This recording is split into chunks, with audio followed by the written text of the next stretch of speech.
Commençons par tourner la page, bien sûr. Nous y participons depuis si longtemps qu'on peut dire que nous faisons désormais partie des meubles de cette foire qui draine chaque novembre, bon an, mal an, plus de 2000 visiteurs dans la Halle Audra sur la Grand Place. Annick, c'est la deuxième année que tu es présidente ici. Troisième année. Troisième année. Troisième en fait, tu m'as dit que tu n'es pas présidente. Non, je ne suis pas présidente, je suis coordinatrice. Mais ça marche de mieux en mieux, tourner la page. Oui, je pense qu'on a la chance d'avoir un public qui nous suit, des éditeurs qui nous suivent. Et bon, on essaye en plus avec un thème différent chaque année, on essaye aussi d'attirer un public, je ne vais pas dire particulier, mais un public différent d'une année à l'autre. Et grosso modo, maintenant, on peut compter sur combien de visiteurs d'année en année? L'année dernière, on a fait à peu près 2000 visiteurs sur le salon. Alors, question importante pour les auteurs, est-ce qu'on vend? Mais je pense que ça dépend un peu des stands.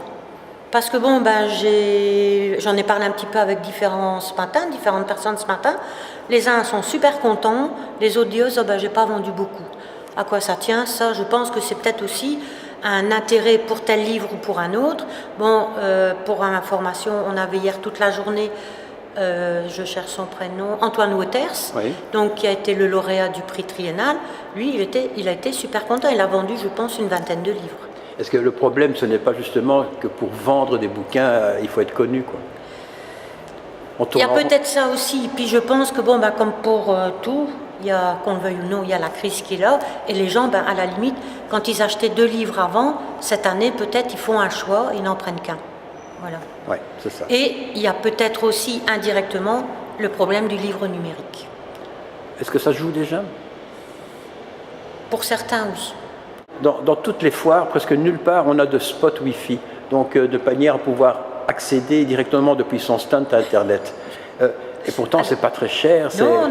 Alors, pour répondre à cette question, on est en train justement de faire la demande à la ville, sachant que la Halle Audra est quand même utilisée pour d'autres manifestations et que les autres seraient aussi très certainement intéressés. Donc peut-être pour l'année prochaine. Peut-être pour l'année prochaine, on peut espérer une liaison. Voilà. Laurent, je suis content de te voir parce que les gens ignorent peut-être qu'on se voit très peu. Voilà, finalement, il n'y a pas des réunions toutes les semaines. Alors, ça c'est le moins qu'on puisse dire. On n'a qu'une réunion annuelle, c'est tourner la page, un peu de choses. Tourner la page, ou alors d'autres fois où c'est l'occasion où je rencontre également les auteurs et expliquer un peu les potins. Il y a une question que j'ai envie de te poser et on va essayer de creuser un petit peu. C'est que partout où je vais, je me rends compte d'une chose, c'est que la renommée de Chloé Delis, nous ne faisons pas plus gros que nous sommes, mais ça grandit quand même, incontestablement. J'ai encore été à Lille, ils avaient l'air de considérer qu'on était un mouvement culturel. C'est que moi je pense, nous sommes une sorte de mouvement culturel.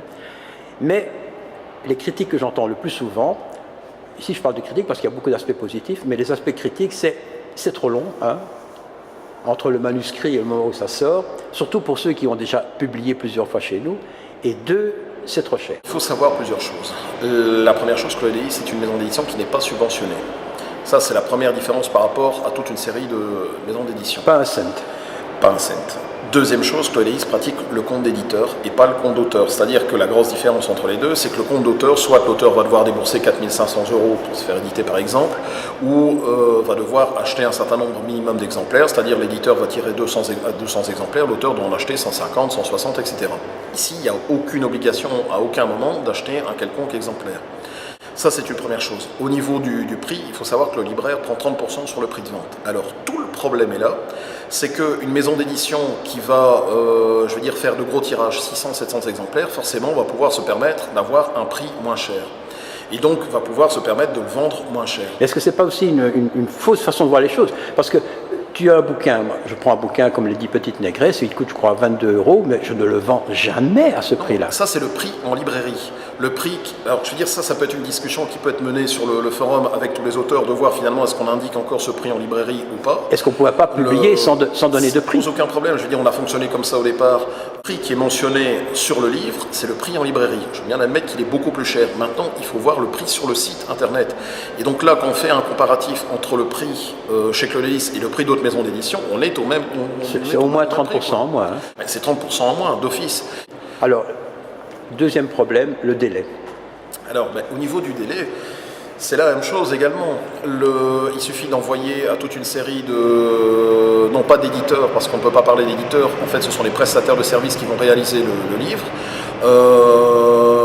va avoir une réponse très rapide, étant donné qu'ils n'ont pas lu le manuscrit, qu'il n'est pas corrigé.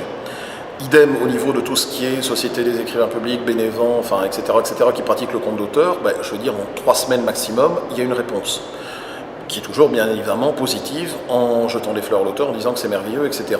Le but, ça n'est pas d'avoir une politique éditoriale, c'est de faire du chiffre. C'est un imprimeur, quoi. C'est un imprimeur. Je veux dire, ils impriment le livre, et puis il n'y a pas une sélection. Maintenant, par rapport à ça, je veux dire, on a apporté certaines modifications, notamment au niveau, les auteurs de Chloé Lélis ont priorité sur les nouveaux auteurs.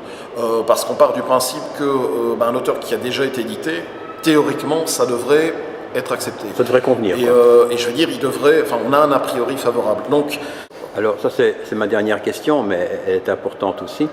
Bon, maintenant ça fait, je crois, presque 15 ans que tu diriges Chloé Lélis. Est-ce que tu n'en as pas marre? Par moment, oui. Clairement, par moment, je me dis que j'aurais mieux fait de faire autre chose. Parce que... Est-ce qu'on court le risque de devoir un jour dire, écoutez, maintenant, amusez-vous tout seul Ben, je pense, enfin peut-être pas, je pense que j'aurai un successeur pour quand j'en aurai vraiment ras-le-bol.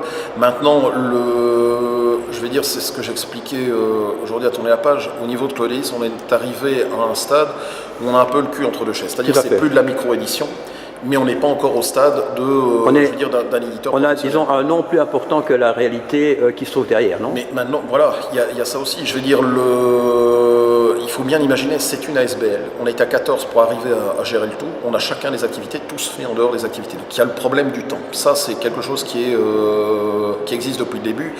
Je ne vais pas dire qu'il est insoluble, mais voilà, je veux dire, ça c'est un gros problème.